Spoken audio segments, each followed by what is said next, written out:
shows you want to go to, and then they're relisted immediately for sometimes a 400 or 500% markup. And the artists don't see any of that money. And ultimately, I think this is a great first step.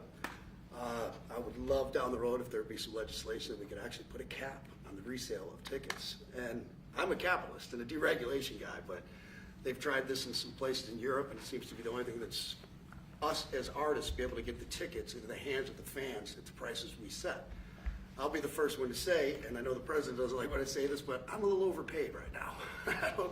It's kind of ridiculous. I would rather be a hero to working class people and have them be able to come attend my shows and give them a fair ticket price. I can't control that right now, so hopefully this is a step to really be able to make that happen. I know a lot of artists and a lot of fans who love concerts and music are going to be very appreciative of you taking this And I action, think sir. Bob is more interested in the fans and the people that are having to pay crazy prices than he is the artist. Maybe the artist a little bit, but the fans a lot. I've spoken to him over the years about it, and it's been it bothers him. It bothers a lot of other artists too. You see, It does.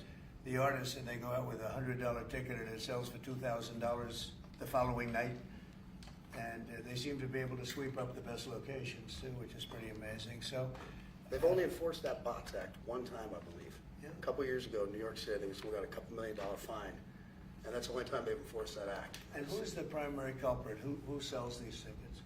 It's the scalpers. It's these bots go in, and they're automated, so you're But in. is there a company involved?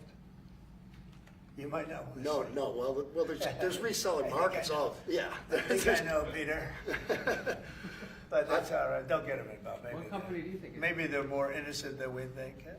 Well, if you think of it, like if Ticketmaster sells a ticket, if you buy a ticket and go to a show, you're in a lot of ways their worst customer. Because they make another 17, whatever percentage every time that ticket resells. So they don't want to enforce the Bots Act necessarily because they're making more money off it. The artists don't see any of that money, but that's not what I'm advocating for, is for me to make more money. I want the fans to have fair ticket prices, be able to go and enjoy more shows. I know people that they decide on a family vacation or going to their favorite concert once a year rather than, my parents used to go see multiple shows when you could afford them back in their day. And I'd like to take my ticket prices lower, but if I set my ticket prices low, these bots immediately eat them up and they resell for hundreds of dollars more, and I'm just making these bad actors rich. Yeah. Well, I think this is a big step to getting it stopped. Do you have something, Brian? Yeah, I do actually. I actually feel that the consumer is going to take the money that they've saved and actually buy merch, which you guys have a big percentage of, or do concessions, which you guys split with the venue on that as well. So I think their We money don't goes share first. concessions a lot. No? Those are, we try to, but they don't want to share it in the beer prices and parking or any of that stuff. But the bottom line is there's money for everyone to be made. There's plenty of money to go around. No one's going to really lose here. Ticketmaster, if we can get a cap, they're going to lose some money. But I've already talked to CEO Michael, and he's given me his word. He's on board for it. I was talking to Jacoby with Papa Roach earlier, and by the way, he's a big fan of what you're doing, President Trump, digging into this whole scalping and the bots. A lot of musicians, you can say that, they're with Kid Rock, sir. Good. On I this, think so. without a doubt. A lot of people are. President Trump, Peter? would you ever wear a jacket like that? I don't know. I was thinking about doing it for tomorrow. We have a big event coming up, and I was thinking about doing it, but I'm not sure. So you recently bought a Tesla for White House staff I did. to use, but now there's all these domestic terrorists targeting Teslas. Are the staff scared to drive it? I don't think so. I haven't heard. They weren't complaining. I did buy one, and I let the staff use it. We have it parked conveniently, and one day we give it to Margot, one day we give it to Chamberlain, give it to Natalie, we give it to everybody around, give it to Dan Scavino, but he's got so much money it doesn't matter. But they love the car, and it's a great car, and it's made here, and it's made in the country. He's got a tremendous plant now in Texas, and he has one in California. Does a lot of his work here, and he's been really unfairly treated, in my opinion. I drive one. And Yeah. there's this other story, I know it's hypothetical right now, but if you were allowed for some reason to run for a third term, is there a thought that the Democrats could try to run Barack Obama against you I'd love that. for his third term? Boy, I'd love that. That would be a good one. I'd like that. No, people are asking me to run, and there's a whole story about running for a third term. I don't know. I never looked into it. They do say there's a way you can do it, but I don't know about that. But I have not looked into it. I want to do a fantastic job. We have 4 years, just about, almost close to 4 years. Time is flying, but it's still close to 4 years. And we're getting a lot of credit for having done a great job in the first almost 100 days.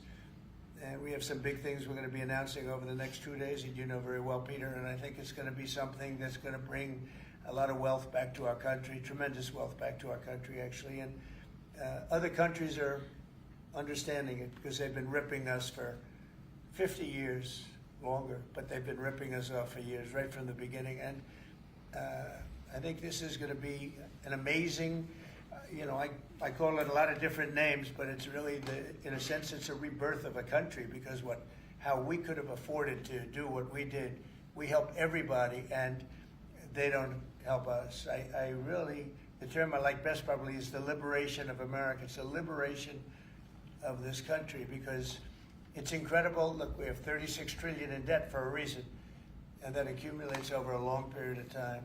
So I think what you're going to be seeing over the next couple of days will be very inspiring to a lot of people. You know, they had a lot of auto plants being built in a certain country. I don't want to mention the country because we get along great with the country, but those plants aren't being built there anymore. They gave them up today and yesterday, day before, and they're building them all now in the United States. And we have many examples, not only auto plants, chip companies from Taiwan are coming in. The biggest, Mr. Wei, he's big. I said, you are a smart guy, aren't you? I've been reading about him over the years, but he controls a large portion of the chip business, as you know. You don't get smarter. They're going to be investing $200 or $300 billion.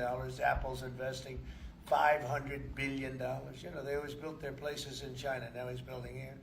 I think because of you speak to Tim Cook, because of the election, but maybe more importantly because of the tariffs. You know, he's got really an obligation to do it. But we have many, many companies that you haven't even heard of. But I think we'll be at $5 trillion very soon. And if you think about this, we've never been anywhere near that. I don't know if we've ever been at $1 trillion. What do you mean by that? We're 500. What do I mean by a trillion? 5 trillion. What are you referring to, sir? I think that we're going to be at $5 trillion of investment. I think you're going to have investments very shortly. We're already 3.5, and we have commitments, verbal commitments for a lot more. And numbers like that have never been done in this country. And it's going to get harder. This is in 2 months. It's really in less than 2 months, because since we've really gone out with it.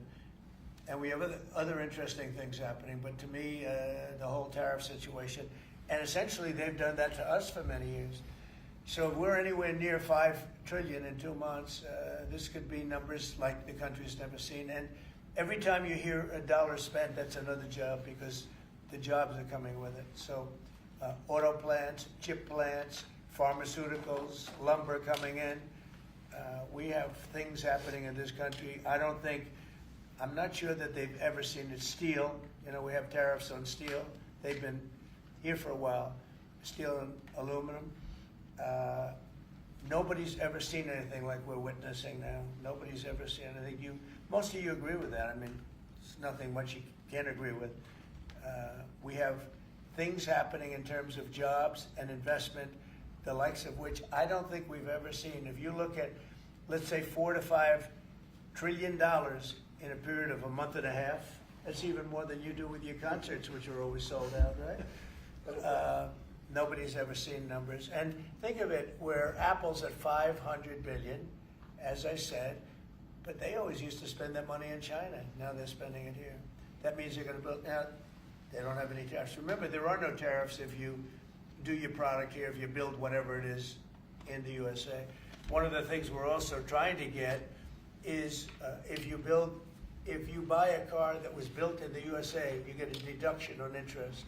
So if you go out and borrow money to buy a car, if it's built in the USA, never been done before, it's a big deduction for people that really aren't used to deductions, frankly, because people that buy cars like that are not big into the world of deductions, and now they're going to learn about deductions. So I think it's going to be great. Yeah. Mr. President, are you going to move ahead with a universal tariff or different individual tariff rates on a whole variety of different? Well, you're going to see in 2 days, which is maybe tomorrow night or probably Wednesday. You're going to see, and they're reciprocal.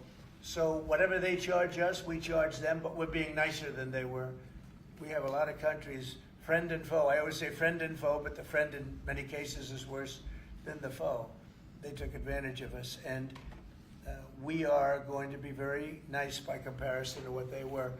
The numbers will be lower than what they've been charging us, and in some cases maybe substantially lower, but we sort of have a world obligation perhaps.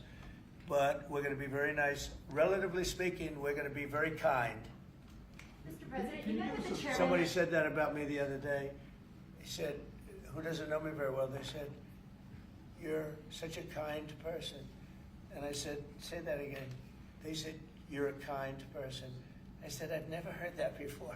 It was a weird statement. I was kind. Who said that? I've heard of words that, I don't know, I better not tell you. You know, I've been called a lot of things, but it's sort of a different kind of a word. It's like an old-fashioned word, isn't it? Mr. President, you met with the chairman of Stellantis today. Did Yes. he ask you for a pause on the auto tariffs? No.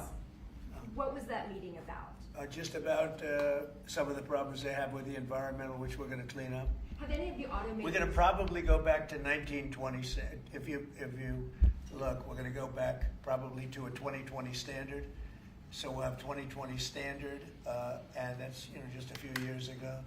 Oh, they're making it so difficult all over the world. They're making it. It doesn't mean a damn bit of difference either for the environment. It doesn't matter. They make it impossible for people to build cars. So we're going to be doing much different. 2020 is a strong standard, but they've taken it to a level now that makes it very difficult to build a car. So we're going to be bringing it back to a standard that is a very good environmental standard, but it makes it possible to build a car. Have you heard any concerns from the automakers, though, about the tariffs on parts that will go into effect over the coming weeks? About they what all that's going know. to mean for the price of Well, I gave them a American-made big break cars? for a month. I didn't charge them anything, for a big month, for that first month. And they brought a lot of material into this country because they could bring it in without tariff.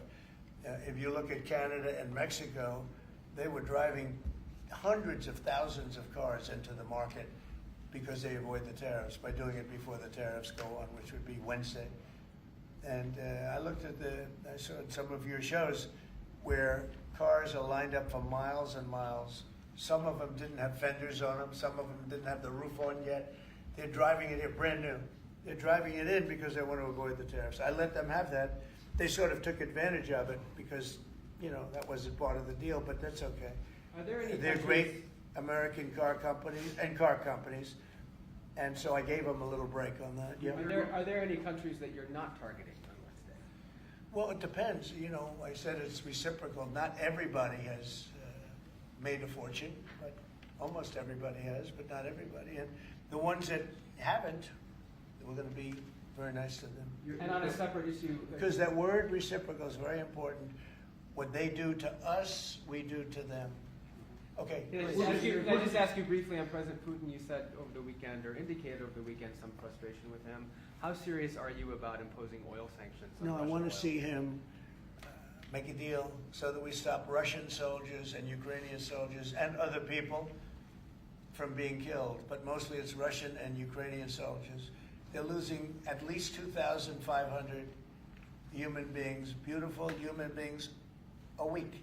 And I want it to stop. And some people would say, why do you worry about Russian soldiers or Ukrainian soldiers? I worry because they're just like you people. They're like us. They're like all of us. And I seem to have an ability to do those things. And if I can do that, I think it's a very worthwhile thing to do. And I think we will. No, I want to make sure that he follows through, and I think he will. I don't want to go secondary tariffs on his oil, but I think, it's something I would do if I thought he wasn't doing the job. I did it with Venezuela, secondary tariffs, and you know what happened? Every boat left the harbor. Did you see that? It was a beautiful thing to see. The whole harbor emptied out. My words weren't even finished. I have these massive ships. They're actually taking the hoses and dumping them into there. They couldn't get out of there fast enough because they know I don't play games.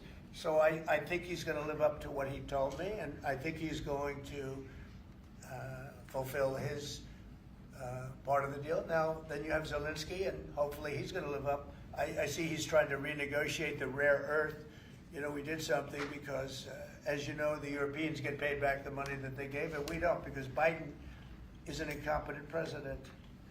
And he should have asked for rare earth, or he should have asked for the loans to be guaranteed in some form. That's what Europe did.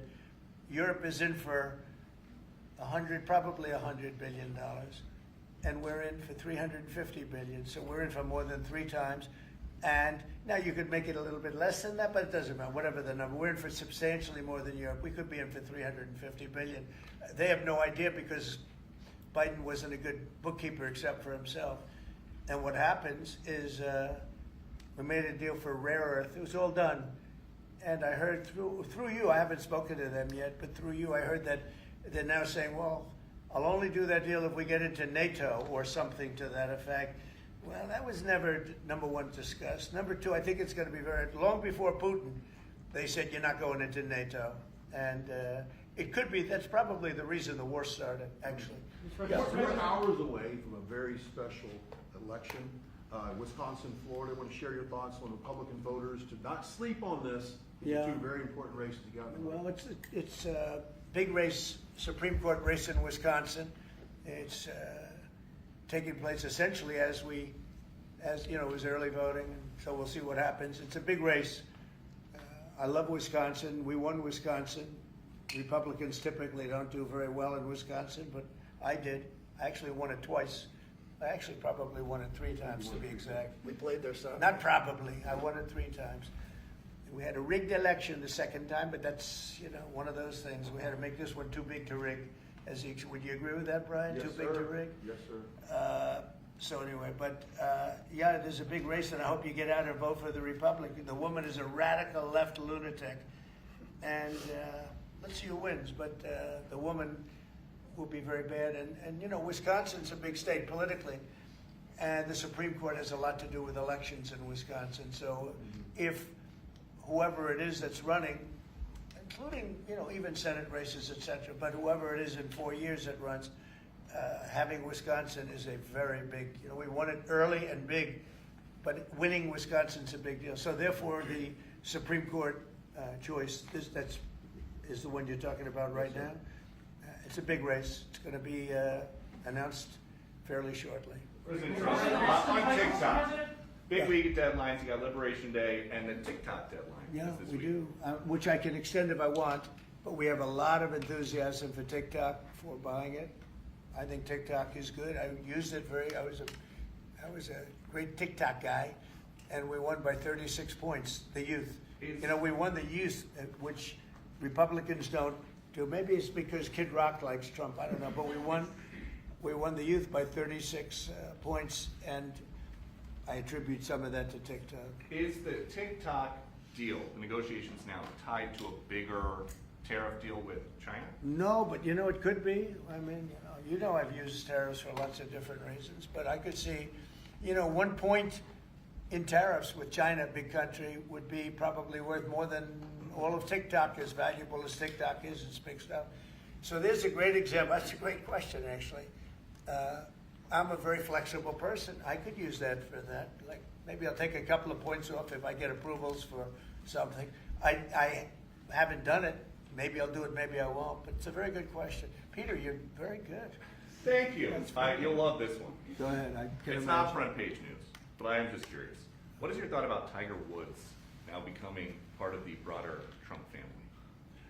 Well, I love Tiger, and I love Vanessa, and they had a great relationship. I happen to think the relationship with my son, I happen to think the relationship was hurt very badly by the witch hunt that went on, Russia, and all the crap that they put Don through, who knew nothing about it. But Vanessa and Don had a very good relationship. They have incredible children, 5 incredible children. All good athletes, all great students, they're like great. And they broke up, you know, quite a while ago, and which was to me very sad because I think they're both great. Don and Vanessa, and Tiger actually called me a few months ago, and you have a very special, very good relationship with Tiger. I played golf with him a couple of times over the last month, and he's a fantastic guy and a fantastic athlete. And he told me about it, and I said, Tiger, that's good. That's good. I'm very happy for both. I just let them both be happy. Let them both be happy. They're both great. Who's To on your follow question? up on China, China, South Korea, and Japan say they're going to work together in cooperation to respond to the tariffs that you're going to put into Could be. effect this week. Are you concerned that this move of the tariffs this week could push some of the United States' closest allies to work with China?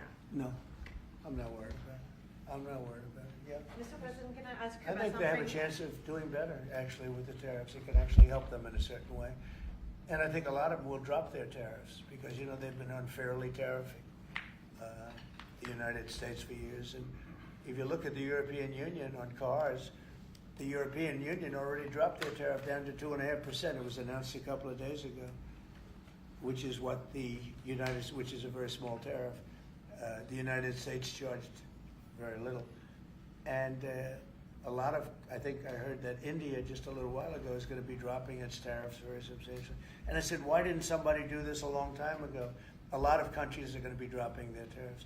And also what happened in France today, Mr. President, Marine Le Pen, the far-right leader, got convicted in court and is now banned from running for office for 5 years. Do you have a comment on That's a that? big deal.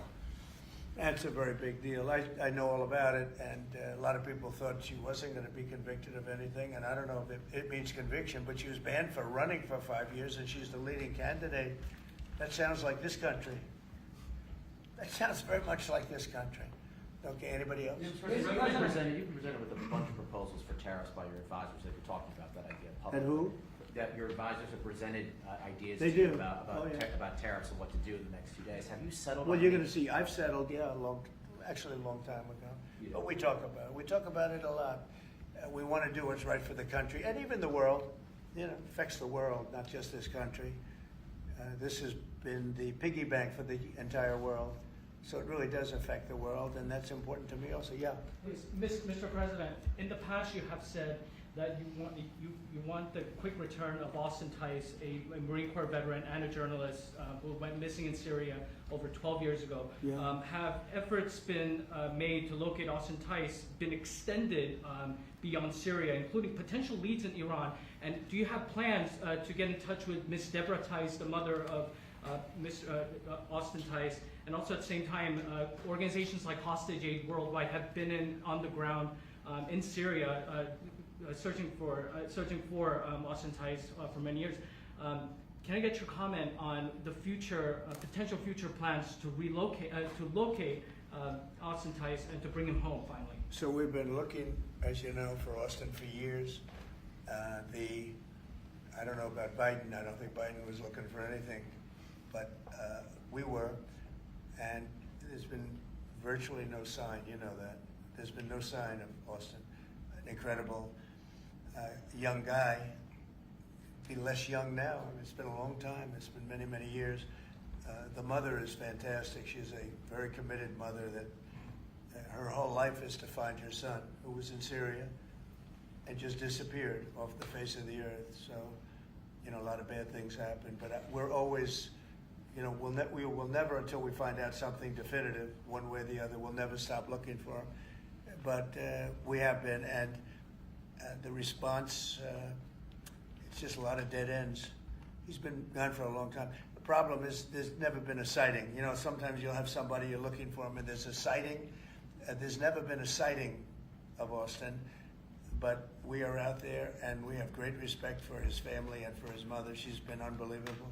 Yeah, Mr. please. President, a question about... No, behind you. Oh, apologies. Yes, you've had outreach with the leaders of Russia and China. You've made an outreach to Iran. When are you going to plan to reach out to North Korea and Kim Jong-un?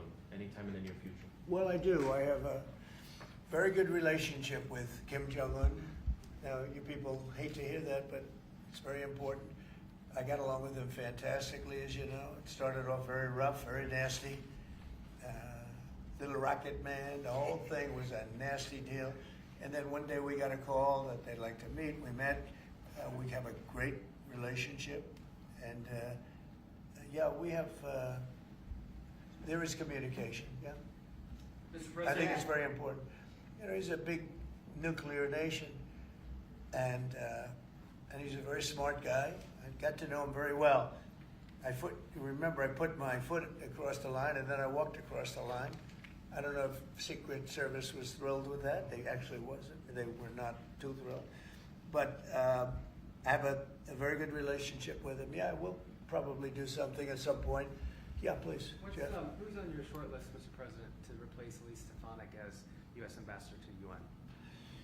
So we have a lot of good people that want it. First of all, Elise is fantastic, and I just don't want to take chances with you guys saying, how is the election going? We have a congressional election that's a little bit close. I guess the one is in good shape, but the other one's a little bit close. But Randy Fine is a great guy. They're both good candidates. They're very good. But it's, a little bit, we want to be careful. And Elise is very popular in her district, and so am I. We won by a lot of points, and so did she. And there's a lot of people that wanted to run for it, but we have no idea are they going to win it. I think it's just security. And I said, Elise, what about going back? Because they love you there, and she's going to take a big leadership position with Mike Johnson and the group, the speaker. And I can tell you that for the replacement, we have a lot of people that have asked about it and would like to do it. David Friedman, Rick Grinnell, and maybe 30 other people. Everyone loves that position. That's a star-making position. And so we'll see what happens. But we have a lot of people that are interested in going to the United Nations, as you can imagine. Yeah. So we get a quick music question. Favorite song to play live is what? And then my question for you, Mr. President, your favorite rally you did last year, 2024. What was your favorite one? Favorite song to play live? Yeah, favorite song to play live. Oh, that's a tough one. It'd have to be one of the hits, probably Cowboy or Ball with the Bar. There's a song that I've played every night that was never a singular hit that I probably should not say the words to in this office right now. And then for you, Mr. You never met a He does, certain by the person way, like his me. rallies are amazing. He does great and gets big crowds. He's really a star when it comes to that. He is a very talented guy. I would say maybe Madison Square Garden. Yeah. Because anybody that was there, the owner of the garden, Jim Dolan, who's, to me always been terrific. He said he's never seen anything like it. We had, when you announce Madison Square Garden, it's a big arena, but we sell out big arenas. We sold out in Milwaukee. We sold out at every big arena. We never had empty seats. It's amazing. They talk about Bernie Sanders gets 2,000 to 3,000 people. Everyone said, these crowds, I get 107,000 people in New Jersey. In Butler, PA, we had over 100,000 the second time. We had 55,000 the first time. We have big crowds. I would say Madison Square Garden because I grew up in New York and the garden is great. Jim Dolan treated us well, but everybody said because I think I could have filled it up 10 times. We had hundreds of thousands of people that were stacked all the way back to the Hudson River and on the other direction back to Fifth Avenue. Nobody's ever said, I don't mean with a line, I mean like 50 deep this way. The streets were closed, the whole thing, it was crazy. And when you take that, you want to do well at Madison Square Garden. You don't want to have empty seats. But we could have sold it out, Brian, 10 times, and everybody knew it. And I think we got a good indication that that's where the election was going.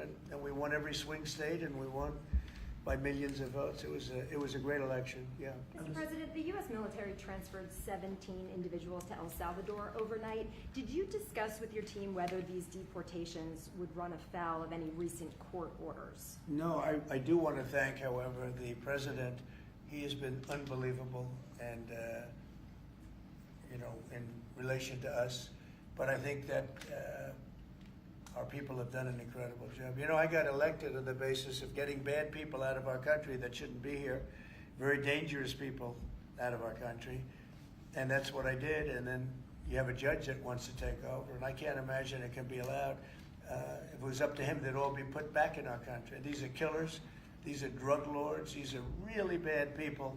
But I want to thank the president of El Salvador because he's done an amazing job. You saw it. Yeah. Elon Musk's special government tenure is coming to an end, 130 days, I think another month. Yeah. Do you want him to stay longer, or is it time for him to go back to running his companies in Europe? Well, I think he's amazing, but I also think he's got a big company to run. And so at some point he's going to be going back. He wants to. Would you want to keep him around? But, I'd keep him as long as I could keep him. He's a very talented guy. I love very smart people. He's very smart, and he's done a good job. Doge has, we found numbers that nobody can even believe, like 400 billion, 500 billion. It could be close to $1 trillion by the time they end on different things. And he's led the charge, and you've seen a lot of his people. And these are people that joined up. I always say they're high IQ people. I like high IQ people. And they've done a great job. No, at some point, Elon's going to want to go back to his company. I will say he's got, despite the way he's been treated, so he's an American patriot, but the way he's been treated with Tesla is just terrible. It's just terrible. Once he goes In fact, back- you have a Tesla, and you love it. You love it. He was saying before he bought a Tesla, he loved it. A lot of people are buying Teslas, I think, and I hope they are. He should not be treated that way. He's done an incredible service to our Well, country. once he goes back, is Doge going to keep operating even without Elon here? Well, I can't tell you that. I can say this, that a lot of the people that are working with Doge are the secretaries, the heads of the various agencies, and they've learned a lot, and they're dealing with the Doge people. I think some of them may try and keep the Doge people with them, but, at a certain point, I think it will end. But they have also gotten a big education, and they're doing a really good job. There'll be a point at which the secretaries will be able to do this work and do it very, as we say, with the scalpel. And that's what we want. Yeah, Jeff? Mr. President, have you had any updates on the U.S. soldiers missing in Lithuania? I have. Can you give us an update? So 3 are no longer with us, and 1 is unfortunately probably in the same category, but they haven't declared that yet. It was a very heavy truck, like I told you, but really heavy, that lifted the heaviest equipment, and it would seem that the bank of a lake collapsed. The weight is so big, and it was at night, and it was very cold weather, ice, a lot of ice, and it's possibly slipped, and the weight is so enormous of this thing. It's a massively heavy vehicle, and if they slipped a little bit, that's probably what happened, and it flipped. And 3 are gone, and 1 is missing. On a separate topic, follow-up on immigration, did you see the video of the Tufts University student who was taken off the street by ICE agents last week in hoodies and masks? There's been a lot of criticism of that. Are you comfortable with how that was handled? Well, I haven't really looked at it in any detail, but I will. I have seen it quickly, but not. I wouldn't want to comment on it. Yeah, please. Yeah, Mr. President, would you be able to confirm recent reporting that you are making plans to go to Saudi Arabia next month? And if so, why is Saudi Arabia so important? So, I have a very good relationship with the Middle East. In fact, if you look at Michigan, I won the vote by a lot. People were a little surprised. And I have a very good relationship with Mohammed and the king. His son is Mohammed, he's great. Crown Prince, actually he's Prime Minister too. He's got a lot of good titles, but he's great. And the king has been wonderful. And if you remember, last time I went to Saudi Arabia, I put him first on the list because they agreed to buy $450 billion worth of American goods, military and otherwise. And they did, and it was an unbelievable day. It was in this gorgeous ballroom, and companies were there from many, probably 100 companies, and they were given anywhere from $40 or $50 million to less, and more, actually. Okay, some of them were given numbers that were just many times that amount. I think we had a couple of $20 billion deals, and big stuff. And it's a very rich country because of oil. And we are a very rich country, ultimately, when we straighten it out because of oil. Oil is always good. And I agreed to do it again, and they've agreed to spend close to $1 trillion of money in our American companies, which to me means jobs. So they're going to spend hundreds of billions of dollars giving them to American companies that are going to be making equipment for Saudi Arabia and other places in the Middle East. And for that, I think it's worth it. I did it last time, $450 billion, and the press was there. It was was one of the most unique days I've ever seen, where companies would get up and you're getting 20 billion. They named the company. The chairmen were all there, every chairman and top person in the company. You remember that, Peter? I don't know if you were there. You might be too young for that. I was on the Democratic campaign trail at the Oh, time, that so I was missed boring. This was a much better deal. But it was amazing, actually. It was an amazing day. We sold and we partook in $450 billion worth of investment into American companies. And they announced the company, the amount of money, $1 billion, $5 billion, $25 billion. And the chairman of the company, many of whom, you know, well-known figures, prestigious figures, great business leaders, they went up, they shook the hand of somebody, and they would sit down, and we just had a big investment made. So it was a record. Nobody ever beat it before. $450 billion worth of jobs. I view it as jobs more than anything else. And now we're close to $1 trillion, so it's more than double the number that we did when I first came to office. And this trip takes place next month. It could be next month, maybe a little bit later, yeah. And we're going to Qatar also. And also we're going to possibly a couple of other countries. UAE is very important. It's a great leader in UAE. And I had his brother here the other night, if you saw that. We had a wonderful guy, a wonderful family. So we'll probably stop at UAE and Qatar, and as I used to call it, Qatar. Nobody's ever told me right or wrong. I always like to say Qatar, but it's Qatar. They like to say Qatar. And Saudi Arabia, the three of them, and then we'll go other places also. But in the Middle East, those seem to be the three. And again, tremendous amounts of jobs will be created in those 2 or 3 days. Thank you very much, everybody. Thank you, press. Thank you, press. Headed out that door right there. Oh, Thanks, guys. come. Thanks, You guys. get to sign Thanks, the guys. Thank you, deal. guys. Wait. Well, that was good. Okay, ready, everybody? You better do well with this. He's gonna do it. Make sure everything is nice and clean, right, for your Make industry. America fun Because again. you're not in a clean industry. Hold that up. Okay? Thank you, everybody. Thank you, press. Thank you, press, everyone. Thank you. This way.